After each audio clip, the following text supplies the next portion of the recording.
criada em 1818, ou seja, ainda no período colonial brasileiro, por Dom João VI, o então nomeado Museu Real foi não só o primeiro museu de ciências do Brasil, como o primeiro museu brasileiro no geral, e já trazia no seu decreto fundador a definição enquanto instituição científica nos moldes dos museus e gabinetes portugueses de história natural. Bom, ao longo dos 2 séculos de vida, a instituição cumpriu um papel central tanto na produção científica do país quanto na divulgação dessa produção. Na ocasião do seu bicentenário, em 2018, sua sede foi devastada pelo incêndio que seria conhecido como a maior tragédia museológica brasileira. Foi responsável por perdas incalculáveis ao nosso patrimônio científico, histórico e cultural. Nesse sentido, para além da importância do próprio Museu Nacional enquanto instituição de produção e divulgação científica, nossa motivação para a escolha dessa exposição, especificamente para análise, também parte da sua importância simbólica enquanto primeira exposição após o incêndio.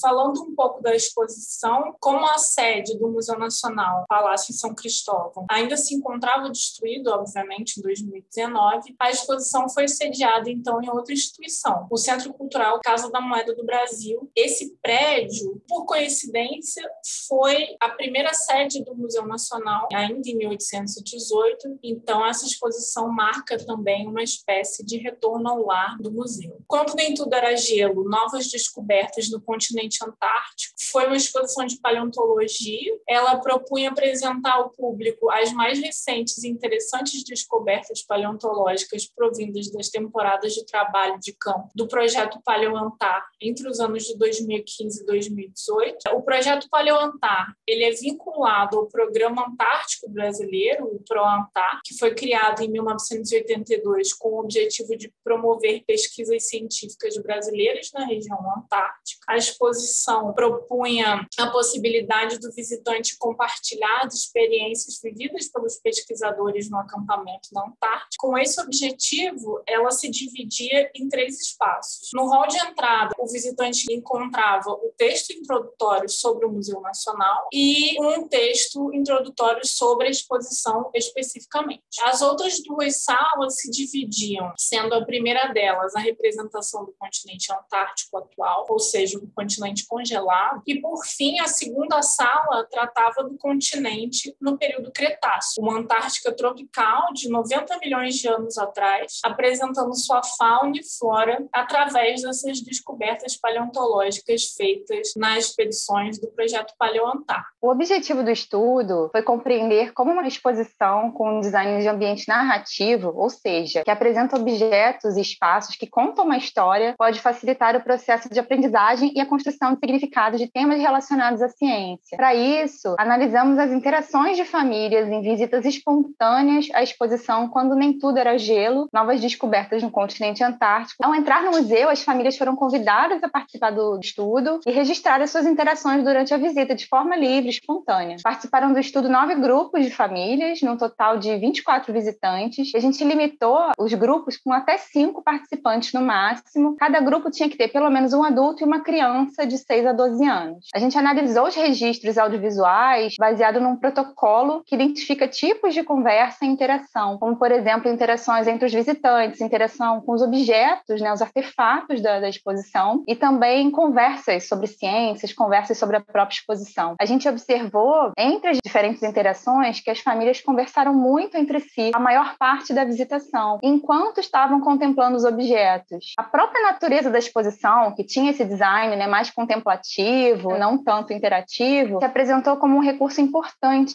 que contribuiu para esse tipo de interação, em especial a leitura dos painéis explicativos, que foi um aspecto que se mostrou determinante para que se constituíssem essas conversas, principalmente sobre temas de ciências nesse estudo. A leitura ela foi estabelecida por vezes de forma muito rasa, leituras rápidas, às vezes um pouco mais aprofundadas, de maneira contextualizada, onde as informações, mesmo pequenas leituras, quando lidas, ajudavam na compreensão dos objetos que estavam sendo visualizados, e também tiveram alguns tipos de leitura que suscitaram debates relacionando a ciência, as informações trazidas pelos participantes e também a imaginação deles. E a gente conseguiu ver que a vivência das famílias, as memórias, enriqueceram muito o processo de aprendizagem. A exposição, ao mostrar os pesquisadores e pesquisadoras de forma humanizada, contribuiu para a criação de sentido e aproximação entre as famílias famílias e os temas apresentados lá. Um exemplo disso, que é bem bacana, é quando uma criança pergunta para a mãe, ele está vendo um painel de fotos com os pesquisadores na Antártica e pergunta: mãe, eles são de verdade? E para comprovar que sim, a mãe mostra uma foto dos pesquisadores fazendo comida num fogão no acampamento da expedição. Ainda que poucos diálogos tenham se aprofundado no tema científico, a narrativa da exposição possibilitou que os visitantes compreendessem informações sobre a vida, o cotidiano dos cientistas, apresentando uma imagem não estereotipada dos pesquisadores, o que ajudou a promover o reconhecimento da dimensão social e do trabalho coletivo em equipe da produção do conhecimento científico. Compreendemos que essa exposição estimulou a construção de conversas significativas. Isso reforça a natureza social da experiência e nos fornece uma boa oportunidade de compreender as atividades de grupo e suas experiências de aprendizagem. Além disso, como implicação prática do estudo, nossos resultados podem auxiliar curadores e educadores de espaços sociais de aprendizagem na concepção de exposições, placas, banners, painéis e atividades para tornar a experiência das famílias nesses espaços mais significativa.